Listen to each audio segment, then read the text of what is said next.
जय हिंद साथियों, स्वागत है आप सभी का सक्सेस वर्ल्ड एमसीक्यू चैनल पर।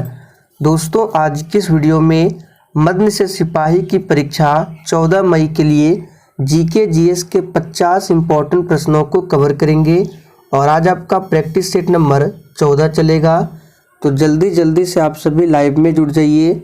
सभी को गुड इवनिंग। तो फर्स्ट क्वेश्चन आपके सामने है, भारत में सबसे कम वर्षा वाला स्थान निम्नलिखित में से कौन सा है। काफ़ी ज़्यादा इम्पोर्टेंट प्रश्न है। चलिए आप सभी लाइव चैट में आंसर बताएंगे। भारत में सबसे कम वर्षा वाला स्थान निम्नलिखित में से कौन सा है। तो दोस्तों, यहाँ पे ऑप्शन के अकॉर्डिंग आंसर बताना है। तो पहले प्रश्न का आंसर होगा सी ऑप्शन, लेह। याद रखना है, भारत में सबसे कम वर्षा वाला स्थान है लेह। और सबसे अधिक पूछे तो आप सभी जानते हैं मासिनराम है। मासिनराम किस राज्य में है, तो मेघालय में है। दूसरा प्रश्न है, भूमि की उर्वरता को पुनः बढ़ाने हेतु कौन सी फसल उगाई जाती है। चलिए आप सभी दूसरे प्रश्न के लिए आंसर बताएंगे। भूमि की उर्वरता को पुनः बढ़ाने हेतु कौन सी फसल उगाई जाती है। तो दोस्तों, यहाँ पे दूसरे प्रश्न का आंसर है सी ऑप्शन, उड़द। याद रखना है। तीसरा प्रश्न है, वातावरण के जैविक एवं अजैविक घटकों की अंतःक्रिया से विकसित तंत्र को क्या कहते हैं। चलिए आप सभी तीसरे प्रश्न के लिए आंसर बताएंगे। तो दोस्तों, यहाँ पे तीसरे प्रश्न का आंसर है सी ऑप्शन, पारिस्थितिकी तंत्र कहलाता है। ध्यान रखना है। चौथा प्रश्न है, विश्व ओजोन दिवस प्रतिवर्ष कब मनाया जाता है। चलिए आप सभी चौथे प्रश्न के लिए आंसर बताएंगे। और देखिए, इस प्रश्न का आंसर किसी का भी गलत नहीं होना चाहिए, क्योंकि हमने आपको काफ़ी बार प्रैक्टिस सेट में बताया है विश्व ओजोन दिवस। तो देखिए, यहाँ पे जिस भी स्टूडेंट का आंसर डी आ रहा है, बिल्कुल सही जवाब है। विश्व ओजोन दिवस प्रत्येक वर्ष 16 सितंबर को मनाया जाता है। तो देखिए, ऑप्शन में 16 सितंबर नहीं है, तो आंसर क्या होगा, डी ऑप्शन। अब देखिए, बहुत बच्चे कन्फ्यूजन में 16 अक्टूबर को आंसर बताते हैं, तो बिल्कुल गलत है। ध्यान से प्रश्न को पढ़िए फिर आंसर कीजिए। तो आंसर क्या होगा यहाँ पे, उपर्युक्त में से कोई नहीं। अनुसूचित क्षेत्रों तथा अनुसूचित जनजातियों के प्रशासन व नियंत्रण के बारे में उपबंध संविधान के किस अनुसूची में शामिल है।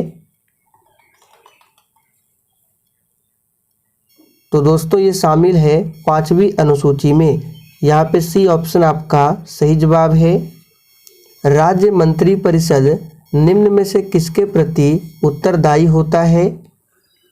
चलिए आप सभी 6 के लिए आंसर बताएंगे। राज्य मंत्रिपरिषद निम्न में से किसके प्रति उत्तरदायी होता है। तो दोस्तों, याद कर लीजिए, विधानसभा के प्रति। लेकिन अगर आपसे पूछे केंद्रीय मंत्रिपरिषद किसके प्रति उत्तरदायी होता है, तो लोकसभा के प्रति। दोनों प्रश्नों को ध्यान रखना है। निम्नलिखित में से किस संविधान संशोधन द्वारा पंचायतों को संवैधानिक दर्जा दिया गया था। चलिए आप सभी 7वें प्रश्न के लिए आंसर बताएंगे और ये प्रश्न एग्जाम के लिए इम्पोर्टेंट रहेगा। चलिए आंसर कीजिए फटाफट से। तो यहाँ पे आंसर क्या होगा, किस संविधान संशोधन द्वारा पंचायतों को संवैधानिक दर्जा मिला था। तो याद रखिएगा 73वां संशोधन। ये कब हुआ था, तो 1992 में 73वां संशोधन हुआ था। याद रखेंगे। आगे देखिए, निर्वाचन आयुक्त को पद से हटाया जा सकता है। बिल्कुल आपको सोच समझकर आंसर बताना है।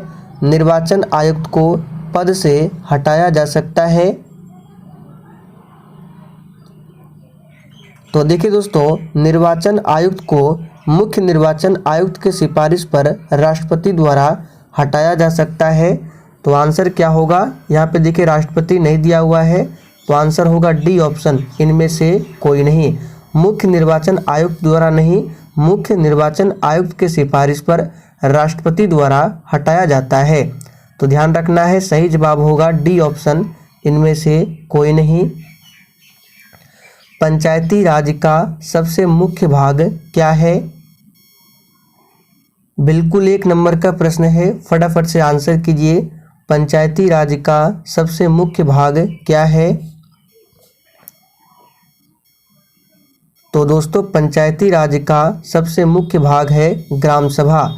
तो यहाँ पे ए ऑप्शन जो ही बच्चे दिए हैं बिल्कुल सही जवाब है। और पंचायती राज सबसे पहले कहाँ लागू हुआ था? तो याद रखिएगा राजस्थान के नागौर में। कब? तो 2 अक्टूबर 1959 से। डेट को जरूर याद रखेंगे, पूछा जाता है एग्जाम में। निम्नलिखित में से कौन सी समिति CAG यानी कैग के ऑडिट रिपोर्ट की जांच करती है?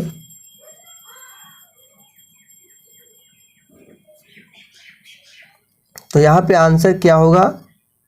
तो बिल्कुल सही आंसर दिए हैं लोक लेखा समिति।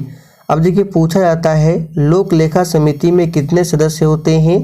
तो इसमें टोटल 22 सदस्य होते हैं, जिसमें 15 सदस्य लोकसभा से और 7 सदस्य राज्यसभा से होते हैं। प्राक्कलन समिति में भी पूछा जाता है, तो इसमें कुल 30 सदस्य होते हैं और सभी सदस्य लोकसभा के सदस्य होते हैं। ध्यान रखेंगे इसमें राज्यसभा का सदस्य नहीं होता है। सैयद वंश का संस्थापक कौन था? चलिए आप सभी 11 के लिए फटाफट से आंसर बताइए। और जिसने अभी तक सेशन को लाइक नहीं किया है फटाफट से सेशन को लाइक कीजिए। तो सैयद वंश का संस्थापक कौन था? बिल्कुल सही आंसर दिए हैं खिज्र खां। यहाँ पे ए ऑप्शन आपका सही जवाब है, खिज्र खां। अकबर ने बिहार को कब जीता था? चलिए आप सभी 12 के लिए आंसर कीजिए। अकबर ने बिहार को कब जीता था? तो दोस्तों यहाँ पे सही जवाब है 1574 में। सी ऑप्शन जो ही बच्चे दिए हैं बिल्कुल सही जवाब है। किस मुगल शासक के शासनकाल को स्थापत्य कला का स्वर्ण युग कहा जाता है? चलिए आप सभी 13 के लिए फटाफट से आंसर कीजिए। किस मुगल शासक के शासनकाल को स्थापत्य कला का स्वर्ण युग कहा जाता है? तो दोस्तों याद कर लीजिए, काफ़ी ज़्यादा इम्पोर्टेंट प्रश्न है। बी ऑप्शन शाहजहां के शासनकाल को स्थापत्य कला का स्वर्ण युग कहा जाता है। भारत का भूगोल नामक पुस्तक किसके द्वारा लिखा गया?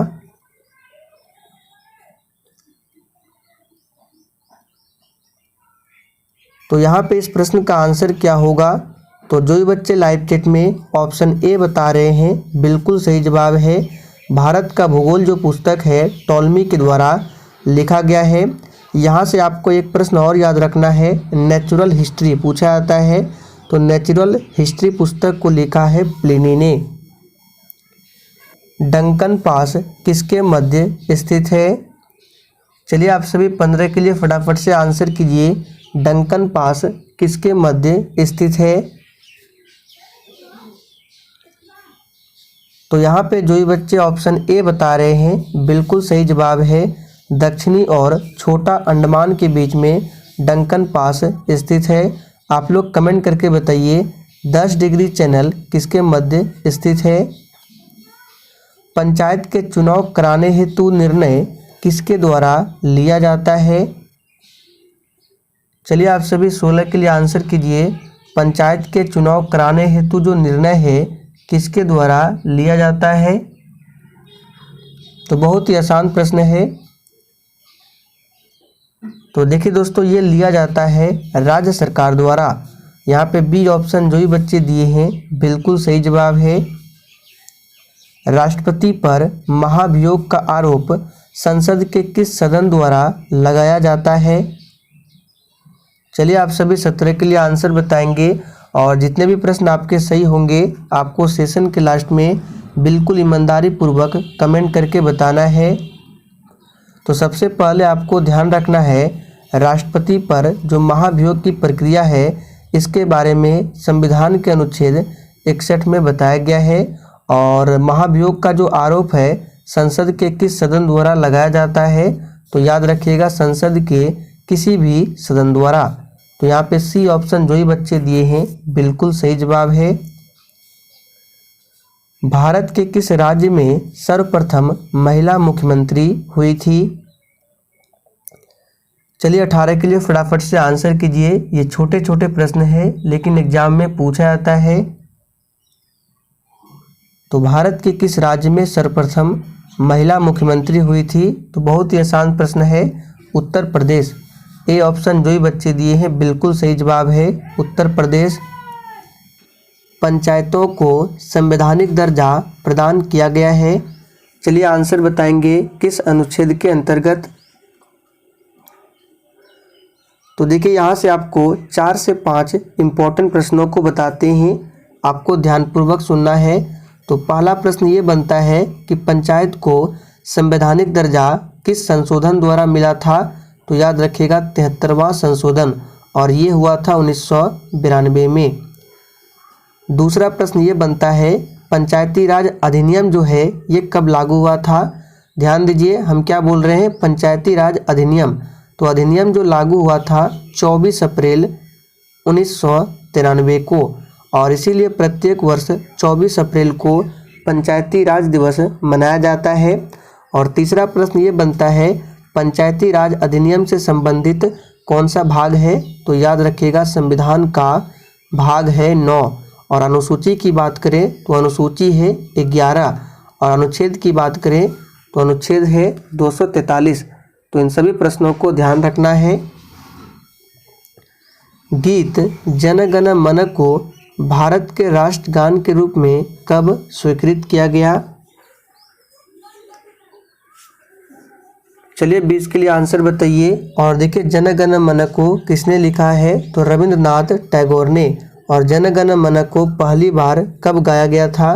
तो कांग्रेस का जो कलकत्ता अधिवेशन हुआ था 1911 में, उसी में पहली बार जन गण मन को गाया गया था। तो यहाँ पे आंसर क्या होगा 20 के लिए? याद रखेंगे 1950। पूरा डेट है 24 जनवरी 1950 को स्वीकृत किया गया था जन गण मन को राष्ट्रगान के रूप में। तो सही जवाब है सी ऑप्शन 1951। याद रखना है 1951 में संविधान में पहला संशोधन होता है। मुद्रा के अवमूल्यन से अभिप्राय क्या है? चलिए आप सभी 21 के लिए आंसर बताएंगे। यहाँ पे मृदा नहीं होगा, मुद्रा होगा, सही कर लेंगे। तो मुद्रा के अवमूल्यन से क्या अभिप्राय है? याद रखिएगा सही जवाब है मुद्रा के बाहरी मूल्य में कमी। आगे देखिए जिनेवा कहाँ पर स्थित है? बहुत ही आसान प्रश्न है, फटाफट से आंसर कीजिए। जिनेवा कहाँ पर स्थित है? तो दोस्तों यहाँ पे सही जवाब है डी ऑप्शन, स्विट्जरलैंड में स्थित है जिनेवा। और जिनेवा में ही WHO WTO का मुख्यालय है, याद रखेंगे। भारत में रुपया चालू खाते पर मुक्त रूप से परिवर्तनीय मुद्रा कब बना था?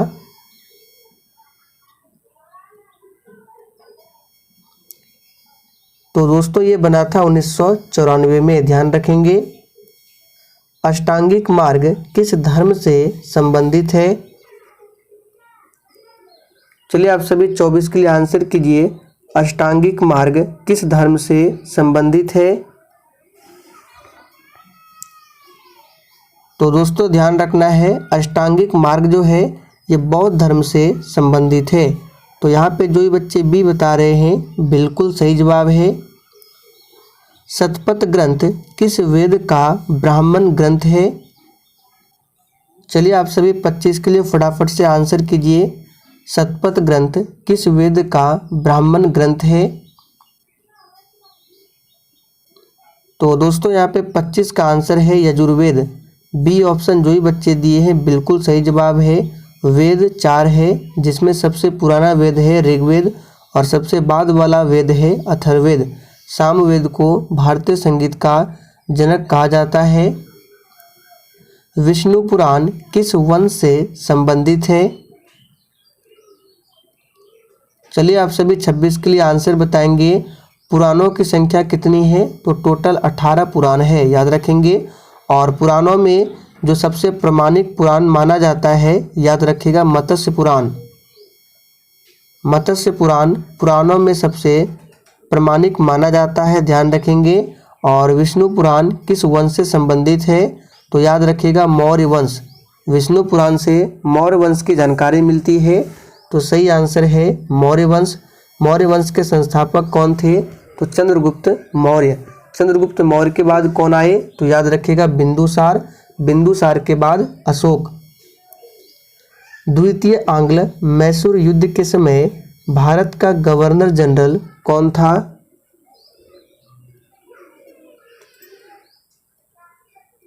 चलिए आंसर बताएंगे। देखिए द्वितीय आंग्ल मैसूर युद्ध ये कब होता है, तो 1780-84 में होता है। और द्वितीय आंग्ल मैसूर युद्ध जो है ये किस संधि के तहत समाप्त हुई थी, पूछा जाता है, तो मंगलौर की संधि। इसे जरूर ध्यान रखेंगे। मंगलौर की संधि के तहत 1784 में द्वितीय आंग्ल मैसूर युद्ध का समापन होता है। और इस युद्ध के समय भारत का गवर्नर जनरल कौन था, तो याद रखिएगा वॉरेन हेस्टिंग्स। ए ऑप्शन जो भी बच्चे दिए हैं बिल्कुल सही जवाब है। और इस युद्ध में मारा गया था हैदर अली। निम्नलिखित में से कौन सुमेलित नहीं है।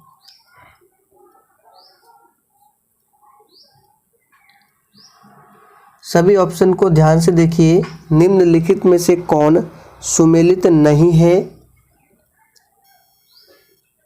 तो दोस्तों डी ऑप्शन को ध्यान से देखिए। पूना पैक्ट 1931 ये बिल्कुल गलत है, क्योंकि पूना पैक्ट हुआ था 24 सितंबर 1932 को, तो ये गलत है, ध्यान रखना है। कांग्रेस के किस अधिवेशन में पहली बार वंदे मातरम गाया गया था। चलिए आप सभी 29 के लिए फटाफट से आंसर कीजिए। कांग्रेस के किस अधिवेशन में पहली बार वंदे मातरम को गाया गया था। तो दोस्तों पहली बार गाया गया था, याद रखेंगे, कांग्रेस का जो 12वां अधिवेशन हुआ था 1896 में। और इस अधिवेशन की अध्यक्षता किसने किया था, तो रहीमतुल्लाह सयानी ने। और 1896 का अधिवेशन था कलकत्ता अधिवेशन। गुरुत्वाकर्षण बल निम्नलिखित में से किस स्थान पर सबसे कम होगा। तो यहाँ से आपको दो प्रश्न याद रखना है, सबसे कम और सबसे अधिक। तो देखिए सबसे अधिक की बात की जाए तो गुरुत्वाकर्षण बल का मान सबसे अधिक होगा ध्रुव पर, याद रखिएगा ध्रुव पर। और सबसे कम होता है विषुवत रेखा पर। तो यहाँ पे सही जवाब है ए ऑप्शन। ऑप्टिकल फाइबर किस सिद्धांत पर कार्य करता है।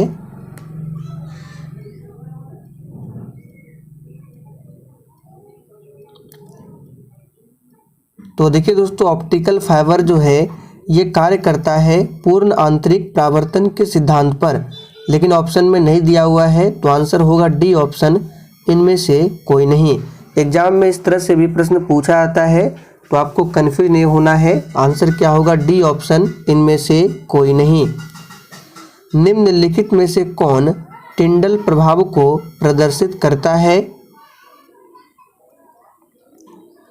चलिए आप सभी 33 के लिए आंसर कीजिए। निम्नलिखित में से कौन टिंडल प्रभाव को प्रदर्शित करता है। तो दोस्तों यहाँ पे सही आंसर है दूध और पानी का मिश्रण, ये टिंडल प्रभाव को प्रदर्शित करेगा।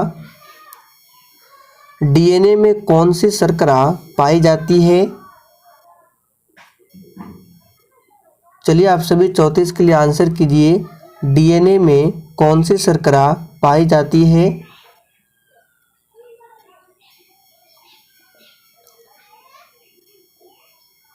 तो दोस्तों याद कर लीजिए डीएनए में कौन सी शर्करा पाई जाती है, तो डी ऑक्सी राइबोज। यहाँ पे बी ऑप्शन आपका सही जवाब है। ओणम किस राज्य का प्रमुख त्योहार है। चलिए आप सभी 35 के लिए आंसर कीजिए। ओणम किस राज्य का प्रमुख त्योहार है। तो दोस्तों यहाँ पे आंसर क्या होगा, ओणम जो है ये केरल राज्य का प्रमुख त्योहार है। एक पूछा जाता है पोंगल, तो पोंगल जो है ये तमिलनाडु का है। और ओनम केरल का। पुरी में रथ यात्रा किसके सम्मान में निकाली जाती है? चलिए 36 के लिए आंसर बताएंगे। पुरी में रथ यात्रा किसके सम्मान में निकाली जाती है? ये पुरी उड़ीसा में है, याद रखेंगे। तो यहाँ पे आंसर क्या होगा? ऑप्शन सी, भगवान जगन्नाथ के सम्मान में निकाली जाती है पुरी में रथ यात्रा। रॉकेट किस सिद्धांत पर कार्य करता है? चलिए दोस्तों 37 के लिए आंसर कीजिए। रॉकेट किस सिद्धांत पर कार्य करता है? तो देखिए दोस्तों, रॉकेट जो है रेखीय संवेग संरक्षण के सिद्धांत पर कार्य करता है। तो देखिए डी ऑप्शन में दिया हुआ है संवेग संरक्षण, ध्यान रखेंगे पूरा है रेखीय संवेग संरक्षण। मुक्त अवस्था में गिरते हुए एक पिंड द्वारा तय की गई दूरी समानुपाती होती है। सभी ऑप्शन को ध्यान से देखिए। मुक्त अवस्था में गिरते हुए एक पिंड द्वारा तय की गई दूरी किसके समानुपाती होती है? तो याद रखिएगा गिरने के समय का वर्ग का समानुपाती होता है। तो यहाँ पे सही जवाब है सी ऑप्शन। भौतिक तुला कार्य करता है।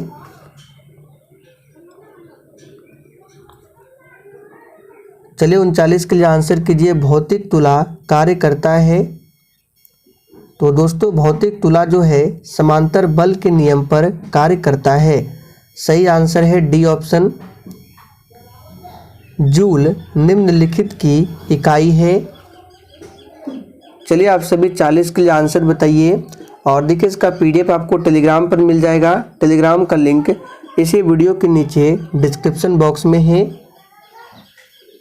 तो जूल किसकी इकाई है? तो इन चारों ऑप्शन में से याद रखिएगा ऊर्जा की इकाई है। कार्य का भी जूल होता है। बल का क्या होता है? न्यूटन, याद रखेंगे। दाब का क्या होता है? पास्कल होता है। तापमान का क्या होता है? केल्विन होता है। सभी को ध्यान रखेंगे। अश्व शक्ति किसका एकक है? और देखिए पूछा जाता है एक अश्व शक्ति में कितना वाट होता है? तो 746 वाट। इसे जरूर ध्यान रखेंगे। और अश्व शक्ति किसका एकक है? तो ये शक्ति का एकक है, याद रखेंगे। प्रकाश का तरंग सिद्धांत किसने दिया था? बिल्कुल एग्जाम में छपने वाला प्रश्न है। आंसर कीजिए। प्रकाश का तरंग सिद्धांत किसने दिया था? तो दोस्तों ये दिया था हाइगेंस ने। यहाँ पे डी ऑप्शन जो ही बच्चे बता रहे हैं बिल्कुल सही जवाब है। हाइगेंस ने प्रकाश का तरंग सिद्धांत दिया था। निम्नलिखित जहरीला पदार्थ तंबाकू का मुख्य घटक क्या है? आप लोग कमेंट करके बताइए तंबाकू उत्पादन में सबसे अग्रणी राज्य कौन सा है? तो यहाँ पे आंसर क्या होगा? निकोटीन, याद रखिएगा। चाय तथा कॉफी का मुख्य क्रियाशील घटक क्या है? चलिए आप सभी 44 के लिए आंसर कीजिए। चाय तथा कॉफी का मुख्य क्रियाशील घटक क्या है? तो याद रखिएगा ऑप्शन हो जाएगा यहाँ पे सी ऑप्शन, कैफीन। और कॉफी के उत्पादन में सबसे अग्रणी राज्य पूछे तो कर्नाटक, आप सभी जानते हैं कौन सा है? कर्नाटक। पुस्तक द ओरिजिन ऑफ स्पीसीज किसने लिखी है? काफ़ी ज़्यादा इम्पोर्टेंट प्रश्न है। चलिए 45 के लिए आंसर कीजिए। तो याद कर लीजिए इस पुस्तक को लिखा है किसने? तो चार्ल्स डार्विन ने। यहाँ पे डी ऑप्शन जो ही बच्चे दिए हैं बिल्कुल सही जवाब है, चार्ल्स डार्विन ने। निम्नलिखित में से कौन सा मुख्यतः कार्बोहाइड्रेट है? चलिए आप सभी 46 के लिए आंसर बताएंगे। ध्यान दीजिए यहाँ पे मुख्यतः शब्द का प्रयोग किया गया है। ऐसे तो सभी में कार्बोहाइड्रेट है, लेकिन मुख्य रूप से पूछा जाए तो याद रखिएगा चावल। कीट संवर्धन क्या है?